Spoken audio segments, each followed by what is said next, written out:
위르겐 클롭은 경기 종료 후 전술 분석실에 조용히 앉아 있었다. 그는 곧바로 스코어보드를 보지 않았다. 독일인 감독은 원래 숫자부터 보는 사람이 아니었다. 그는 선수들의 눈빛을 본다. 라인 간격을 본다. 그리고 팀이 무너질 때 어떤 반응을 보이는지를 본다. 그리고 LAFC가 오스틴 FC에게 1-4로 무너지는 약 2시간 동안 그를 가장 깊이 침묵하게 만든 것은 실점 숫자가 아니었다. 그것은 바로 선 히웅맨이 마치 침몰하는 배의 구멍을 혼자 막아내려는 사람처럼 경기장을 끝없이 뛰어다니는 모습이었다. 클롭은 그 감정을 누구보다 잘 안다. 그는 한때 압박 구조가 무너지며 붕괴한 팀들을 지휘한 적이 있다. 세계적인 공격수가 중원까지 내려와 두 사람 몫의 일을 해야 했던 경기도 수도 없이 봤다. 그리고 그는 현대 축구에서 가장 중요한 진실 하나를 알고 있었다.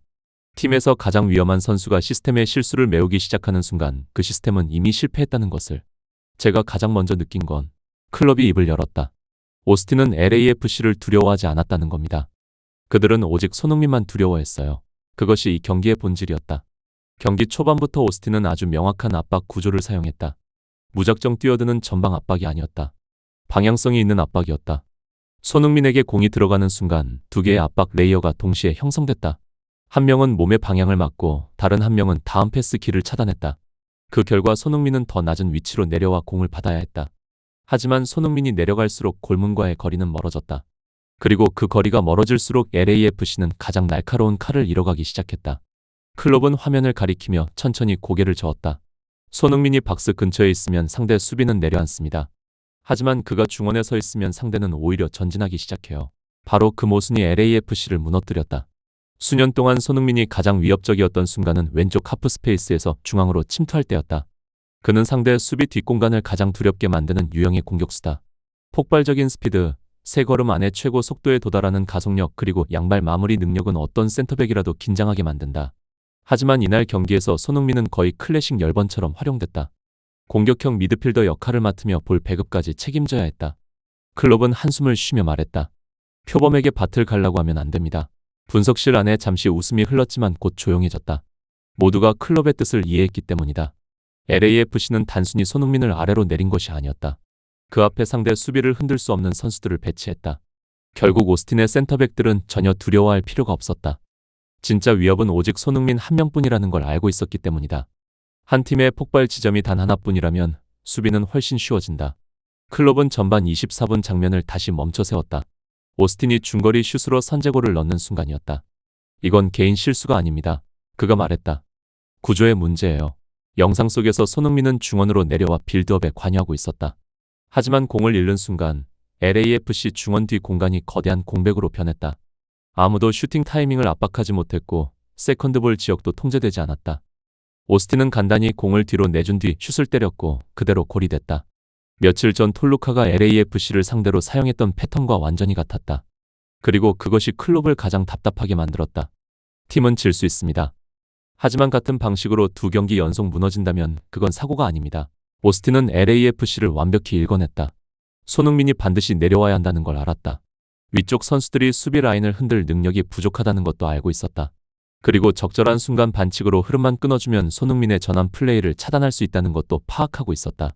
무서운 건 오스틴이 전혀 복잡한 축구를 하지 않았다는 점이었다. 그들은 단지 손흥민만 막았다. 하지만 클롭의 표정이 처음으로 변한 순간이 있었다. 전반 45분이었다. 손흥민이 중원에서 공을 잡았다. 오스틴 수비 3명이 중앙으로 좁혀 들어왔다. 모두가 짧은 패스나 드리블을 예상했다. 그 순간 손흥민은 단 한 번의 패스로 수비 전체를 찢어버렸다. 클롭은 테이블을 가볍게 쳤다. 이겁니다. 이게 월드클래스예요. 그 패스는 단순한 찬스 메이킹이 아니었다. 그것은 직감의 축구였다. 손흥민은 거의 보지도 않았다. 상대의 풀백 뒤 공간이 열리는 타이밍을 이미 느끼고 있었다. 클롭은 이 장면을 아주 오래 설명했다. 평범한 선수는 공간이 열린 뒤에 봅니다.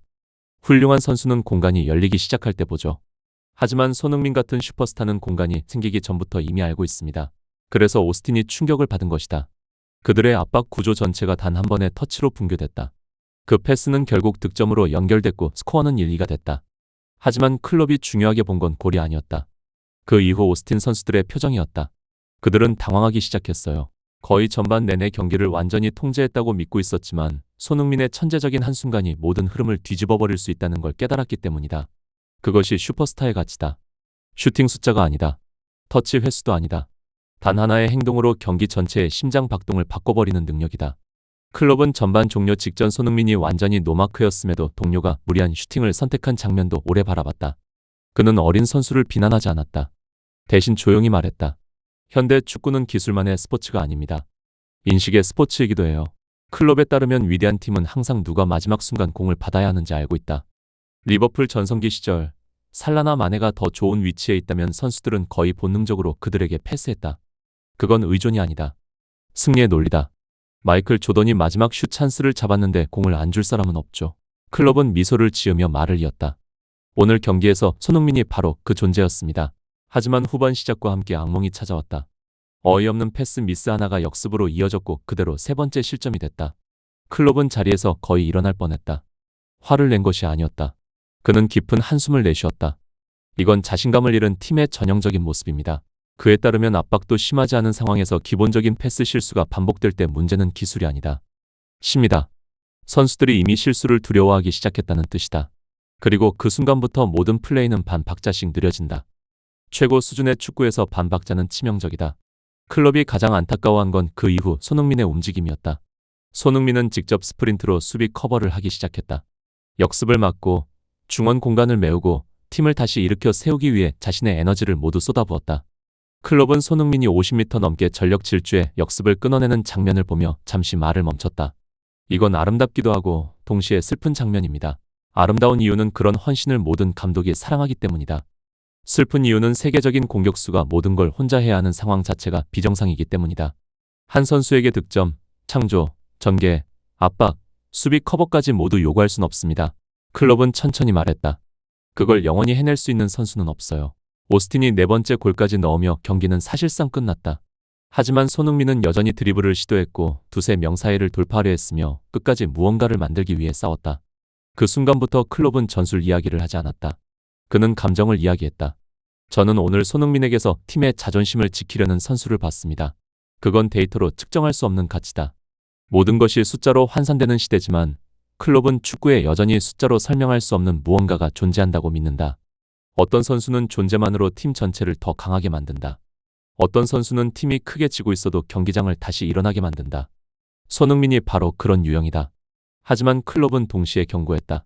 LAFC가 이런 불균형한 구조를 계속 유지한다면 결국 손흥민을 소모하게 될 겁니다. 문제는 단순한 한 경기 패배가 아니다. 팀이 가장 중요한 선수를 사용하는 방식 자체다. 훌륭한 시스템은 슈퍼스타를 더 위험하게 만든다.